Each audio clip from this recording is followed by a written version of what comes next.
তড়িদাহত হয়ে মৃত্যু হলো এক ব্যক্তি। সোমবার দুর্ঘটনাটি ঘটেছে মালদার বামনগোলা ব্লকের দত্তপাড়া এলাকায়। ঘটনায় বিদ্যুৎ দপ্তরের বিরুদ্ধে গাফিলতির অভিযোগে বিক্ষোভ এলাকাবাসী। জানা গেছে মৃত ব্যক্তির নাম মাসুদুল মণ্ডল। পেশায় সে সাইকেল মেকানিক। দত্তপাড়া বাসস্ট্যান্ড এলাকায় একটি সাইকেলের দোকান ছিল তার। সেই দোকানে ছাদ পরিষ্কার করতে গিয়ে তড়িদাহত হয়ে মৃত্যু হয় তার। ঘটনায় বিদ্যুৎ দপ্তরের বিরুদ্ধে গাফিলতির অভিযোগ এনেছে স্থানীয় বাসিন্দারা।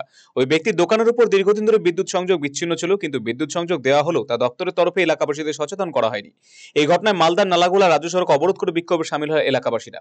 আধিকারিকদের অপসারণের দাবিতে ব্যক্তির মৃতদেহ রেখে বিক্ষোভ দেখাতে থাকেন স্থানীয়রা। ঘটনাস্থলে বামনগোলা থানা পুলিশ এসে অবরোধকারীদের রাজ্য সড়ক থেকে সরাতে পারেনি। আমার কাকু হয় মাসুদুল মণ্ডল, উনি একজন সাইকেল মেকার। সে সাইকেল রিপেয়ারিং করে সংসার চালায়। তার দুটো সন্তান আছে, দুটো ছেলে আছে। এবার আমরা সবাই জানি যে অকেজো লাইন, ওটাতে কোনো পাবলিকের বাড়িতে সার্ভিস নেই। আমরা জানি যে ওটাতে কোনো কালেকশন নেই, সেটা লাইন কাটা ছিল আমরা জানি।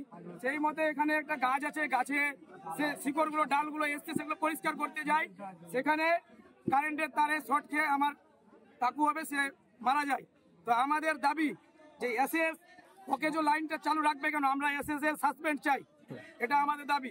এসএস গ্রেফতার চাই এবং আমরা এসএস কে গ্রেফতার চাই। আর এসএস না আসা অবধি আমাদের এখানে আন্দোলন চলবে, এই বিক্ষোভ আন্দোলন চলবে। তোমার নাম?